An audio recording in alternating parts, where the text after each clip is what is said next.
So guys आज थोड़ा volume कम करते हैं। आज हम पढ़ने वाले हैं लॉर्ड ऑफ द मिस्ट्रीज का चैप्टर 5 विच इज़ रिचुअल। सो फटाफट हम ये चेंज करते हैं। So yes, Lord of the mysteries का चैप्टर 5 पढ़ने वाले हैं। एंड बहुत टाइम से मैंने वीडियो अपलोड नहीं की थी। इसका रीज़न है कि मैं सोच रहा था कि लाइव स्ट्रीम कोई देखता है नहीं, एंड मेरा इंटरनेट पर मंथ रिस्ट्रिक्टेड है। इतना ज़्यादा इंटरनेट नहीं है मेरे पे कि मैं लाइव स्ट्रीम कर पाऊँ। तो मैं सोच रहा हूँ फ़िलहाल अनटिल 100 सब्सक्राइबर्स मैं वीडियोस ही पोस्ट करूँगा, लाइव स्ट्रीम उसके बाद देखेंगे। सो अभी स्टार्ट करते हैं लॉर्ड ऑफ द मिस्ट्रीज का चैप्टर नंबर 5। और इस बार मैं तैयार हो गया हूँ। लास्ट टाइम मुझको ये मेन कैरेक्टर जो हमारा है, जो मिंगूरी या जो भी है, इसका नाम मुझे समझ नहीं आ रहा था। तो ये हम यहाँ पे गूगल पे पहले पढ़ेंगे कि है क्या नाम इसका, कैसे प्रोनाउंस करते हैं।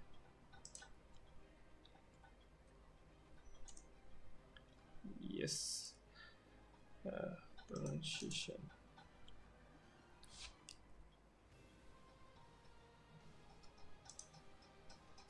आप लोगों को भी मैं सुना सकता हूँ तो सुनाना चाहूँगा।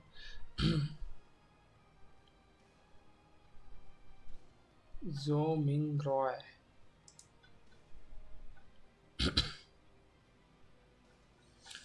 मिंग रॉय, जो मिंग रॉय, रुई रुई नहीं है, रुई नहीं, रुई, that sounds like Roy, Roy, Zo Ming Roy, Zo Ming Roy, I think, Zo Ming Roy, जो मिंग रॉय, जो मिंग रॉय, जो मिंग रॉय ही बोलेंगे आज से हम, ठीक है, क्योंकि गूगल ने बोला है ना। एंड गूगल में हम सपोर्ट करते हैं अगर यहाँ पे बोल रहा। Joe Mingrui, the protagonist of Lord of the Mysteries, is pronounced सुनाई दे रहा roughly होता, as Joe Mingrui, Joe Ming Rwuy. जो मिंग रॉय, रॉय, रोई, जो मिंग रॉय, रोई Roy, the fuck is this भाई। जो भी भाई, कोई फर्क नहीं पड़ता, हम जो मिंग रॉय ही बोल देंगे अब से। गूगल ने भी हमें को धोखा दे दिया है। So without further ado, chapter 5 of Lord of the Mysteries is Ritual. Start करते हैं। Feel free, things cost the most. Oh नहीं, sorry, start करते ही fumble कर दिया है। Free things cost the most. Zhonggrui silently mumbled and decided that he would not purchase any additional services whatsoever. He would firmly refuse them all. If you are really that capable, try divining that I transmigrated here. With this in mind, Zhu Mingrui followed behind the woman whose face was painted red and yellow, stooping low and stooping low to enter the low tent. The tent's interior was extremely dark, illuminated only by several beams of light that managed to seep inside. A table cover a table covered with paper cards could be made out faintly in the low illumination. The woman with the sharp, pointy head was not affected by this all. Her long black dress glided as though it was moving over water. While she went around to the table, she sat on the opposite side and lit a candle. The dim yellow light flickered, causing the inside of the tent to appear bright and dark at the same time. It instantly added a much more mysterious feel to the atmosphere. Zhao Mingri sat down quietly, his gaze sweeping over the tarot cards on the table, where he discovered familiar cards like the Magician, the Emperor, the Hangman, and Temperance, etc. Could Roosevelt have been a senior? I wonder if he was also a fellow countryman of mine. Zwingli mumbled to himself subconsciously. Before he could finish looking at the open cards on the table, the woman who claimed to have accurate divinations had already reached out her hands to gather all the cards together. She stacked them onto a deck and pushed it in front of him. Shuffle the cards first and cut the deck, the circus fortune teller said in a muted voice. Sorry दोस्त थोड़ा पानी पीने गया था मैं. Let's continue. Shuffle the cards first and cut the deck, the circus fortune teller said in a muted voice. Me, shuffle, Zimingui asked reflexively. The yellow and red paint on the fortune teller's face squirmed together as she revealed a slight smile, saying, "Of course, everyone's destiny can only be unraveled by themselves. I only serve as a reader of it." Zumingri immediately questioned her waringly. "This reading does not require additional fees, right? As a keyboard folklorist, I have already seen too many of such tricks." The fortune teller was visually taken aback before finally saying muffled, "It's free." Zomungri revealed relieved Zomungri, relieved, shuffled the revolver further back into his pocket. Thereafter, he calmly reached out his two hands to shuffle and cut the deck skillfully. "It's done." He placed the already shuffled tarot cards in the middle of the table. The fortune teller clasped the cards with both her hands and carefully looked at the cards for a while. Then she suddenly opened her mouth and said, "I am sorry I forgot to ask, but what would you like to ask about?" Back when he was wooing his first love, Zumingrui had also done research on tarot cards. Un, sorry guys, he asked unhesitatingly past, present, and future. This was a type of divination as part of tarot cards interpretation. Three cards, when opened sequentially, symbolize one's past, present, and future. The fortune teller nodded first, then curled her lips to reveal a smile and said, "Then please reshuffle the deck. You can only truly get the cards you want if you know what you would like to ask about." "Were you fooling me just now? Do you have to be this petty? Didn't I ask? Didn't I only ask a few times if this would be free service?"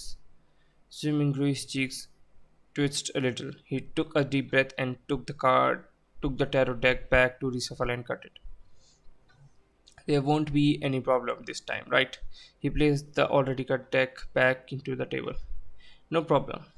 The fortune teller reached out her fingers and picked a card from the top of the deck. Then she placed it on the left side of Mingrui. Her voice was going lower and lower as she spoke. "This card symbolizes your past. This card symbolizes your present." The fortune teller placed the second card right in front of Mingrui. I just noticed कि भाई music का volume बहुत लो है. थोड़ा ऊपर करते हैं. I think this much is enough, right? इतना अच्छा होना चाहिए. Okay, थोड़ा सा और बढ़ा देते हैं. That's okay, I guess. Let's go. Hmm, okay. Then she picked the third card and put it on the right side of Zumungui. "This card symbolizes the future." "Alright, which card would you like to see first?" The fortune teller raised her head up after completing her placement of the cards and gazed deeply at Zumungui with her grayish blue eyes. "I will have a look at the present first," Zumungui said after giving it some thought. The fortune teller nodded slowly and flipped over the tarot cards that was directly in front of Zumingri. A colorful dressed character was depicted on this card, wearing a splendid headgear with a stick over his shoulder. There was a bindle hanging on the end of the stick and a puppy was falling behind him. It was numbered 0. The Fool. The fortune teller lightly read out the name of the card with her grayish blue eyes affixed on Zumingui. The Fool, the 0 card of tarot. A start, a fresh beginning with all kinds of possibilities. Zwingli was not even considering an amateur enthusiast of tarot, so he could only make a rough interpretation based on his own impressions of tarot. Just as fortune teller was about to say something, curl, the cloth curtains of the tent were suddenly lifted open. The ray of sunlight that shone in was so blinding that it caused the black back-facing Zwingli to instinctively narrow his eyes. Why are you impersonating me again? It's my job to handle the divination for people. A woman's voice growled angrily. Return to your post quickly. You must remember that you are just an animal trainer. An animal trainer. Zio Mingrui's eyes had already adapted to the light by now. He saw a similar looking woman who was also wearing a sharply pointy hat in a black dress, with her face painted in red and yellow as well. The only difference was that she was taller and had a slimmer physique. The woman who was seated in front of him immediately stood up and said disgruntledly, क्या होता है ये? Don't mind this, it's just that I like doing this. But I have to say, my divination and interpretation can be really accurate sometimes. I'm serious. She spoke and lifted up her dress to go around from the side of the table before quickly trotting away from the tent. Sir, would you like me to interpret your cards for you? The real fortune teller looked at Zhu Minghui and asked with a smile. Zhu Minghui's lips twitched and asked her sincerely, is it free?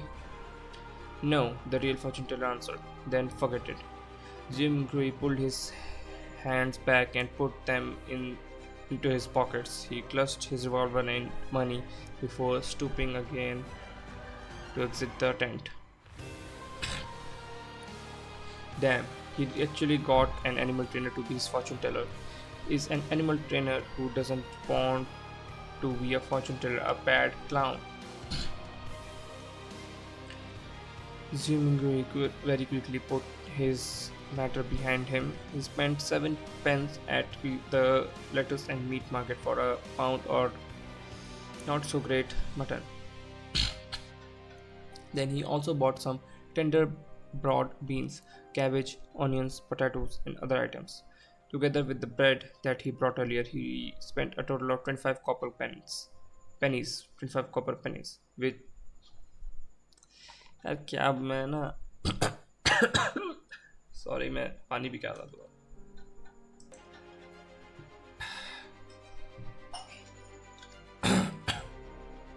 तो पानी P लिया मैंने और कहाँ पे थे हम Damn, he actually got an animal trainer to be his fortune teller. Is an animal trainer who doesn't want to be a fortune teller a bad clown?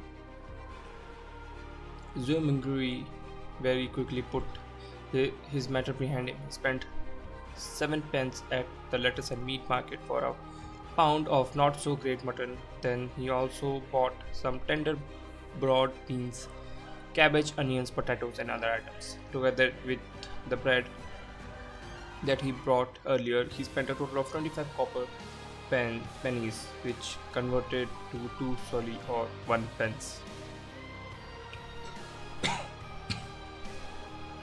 There is really not enough to go around for spending. Poor Benson. Not only has Zubigree spent the 2 notes that he had brought with him, but it was also necessary for him to top it up with the 1 penny he had in his pocket. He just sighed and did not think further about it as he hurried back home.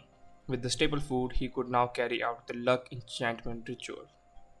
अभी ritual जो मुगरी अपना करने वाला है start but एक मेरा एक इसमें सवाल है कि भाई हम इतना एम्फोसिस डाल रहे हैं कि वो कितना पैसा खर्च कर रहा है कितना उसके पास है मतलब वन थिंग आई नो कि वो दिखाना चाह रहा है कि he is poor but still अगर वो हर एक स्पेंड उसका इतना कैलकुलेट कर रहा है तो क्या इसकी कुछ इंपॉर्टेंस होगी बाद में क्या मुझे ये नोट करके रखना चाहिए कि वो कितना पैसा खर्च कर रहा है और कितना नहीं अगर आपको पता हो तो आप कमेंट्स में बताना मेरे को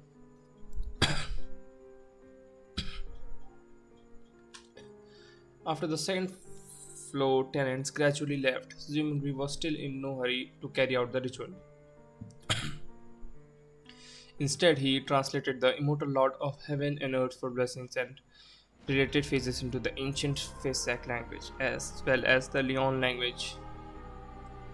He was intending to try the ritual again the next day in these local languages if the original incantation did not take effect.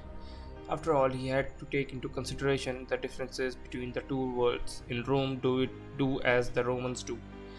As for translating it into an ancient ritual prayer that used the dedicated Hermes language, Zeumingri had a difficult time completing it due to his lack of vocabulary. After reading everything, he finally took out the 4 loaves of dry bread. He placed one in the corner where the coal stove was originally, one at the bottom inner side of the dress mirror, one at the top of the cupboard where two walls met, and one at the right side of the study table where miscellaneous items were kept. With a deep breath, Zimri came to the corner of the room and spent a few minutes to calm himself. Then he took a solemn step forward and went into the counterclockwise direction in the shape of a square. When he took the first step, he chanted in a low whisper, "The immortal Lord of heaven and earth, full of bliss." By fear from malaria. When he took the first step, he chanted in a low whisper, "The immortal Lord of heaven and earth, for blessings." The second step, he sincerely chanted, "The sky Lord of heaven and earth, for blessings." The third step, Zimingui breathed out a whisper, "The exalted threat of heaven and earth, for blessings." At the fourth step, he spat out a foul breath and meditated in concentration, "The celestial worthy of heaven and earth, for blessings." When he returned back to the original spot, Zimingui closed his eyes and waited in his place for an outcome. He had some anticipation in him, some unease, some hope, and some fear. Can he make it back? Is there going to be any effect? Will there be an unexpected situation? The darkness in front of him was tainted with the crimson light of hope. Zubingui's thoughts were swirling in his head, and he was finding it difficult to quell, quell it. It was at this time that he suddenly felt the surrounding air seemed to stop, becoming thick and mysterious. Immediately after, a low whisper could be heard beside his ear that sounded at real time, at times sharp, at times imaginary, at times alluring, at times maniacal, and at times crazy. He clearly did not understand the murmuring that went on, but Zimingui could couldn't help himself from wanting to listen to it and distinguish what it was saying. His head was in pain again. It was so painful that it felt like someone had stuck a steel drill rod into it. Zimingui only felt like his head was going to explode. His thoughts were filled with psychedelic colors. He knew that something was wrong and tried to open his eyes. However, he wasn't even able to complete such a simple action. His entire body was getting tighter and tighter, and it felt like he could just break apart at any time. At this time, a self mocking thought came to Inzimgui's mind. "You wouldn't die if you didn't count death." What? You wouldn't die if you didn't count death? क्या मतलब है इसका भाई? He could no longer bear it. Just as his mind was going to break, the murmuring of voices faded away and his surrounding became very quiet. The mood was an erratic one. It was not only the moon. Seemingly felt his own body going through the same sensation as well. He tried once more to open his eyes, an extremely easy task this time. The great fog appeared over his eyes, haziness, vague and endless. What's with the situation? Zumingri suddenly looked around him and then lowered his head down to discover that he was floating at the edge of an endless fog. The fog was flowing like water and was dotted with a lot of crimson stars. Some of them were enormous while others were tiny. There were a sense of them being hidden in deep depths while others floated over the surface of this water like fog. Looking at the seemingly holographic side, Zumingru reached out his right hand in half confusion, half exploring manner to try to touch the crimson star. This was seemingly floating on the surface. He was trying to find a way to leave this place. When his hand touched the surface of the star, a watermark suddenly appeared from within his body and agitated the star into a crimson burst. It looked like a dreamlike burning of flames. Seemingly got a fright from it. He retraced his right hand in a panic, but accidentally touched yet another crimson star. As a result, the star burst with splendid light as well. In turn, Seemingly felt his mind empty and his spirit dissipated. Scenario change. In the Leon Kingdom's capital, Backland, inside a luxurious looking villa at the Royal District, on Audrey Hall sat in front of a dresser. The marking on it were antiquated, and there was cracked bronze mirror on the surface. Mirror, mirror, awaken. In the name of the Hall family, I command you to awaken. New character. She switched between many different sayings, but there was no reaction from the mirror at all. After more than 10 minutes, she finally chose to give up and pouted her lips in grievance. She said in a soft murmur, "Father was indeed lying to me. He always tells me that this mirror was the treasure of the Solomon Empire's Black Emperor, and it was an extraordinary item." A voice tail of the bronze mirror, which rested on the dresser, suddenly glowed with a crimson light that shrouded her completely.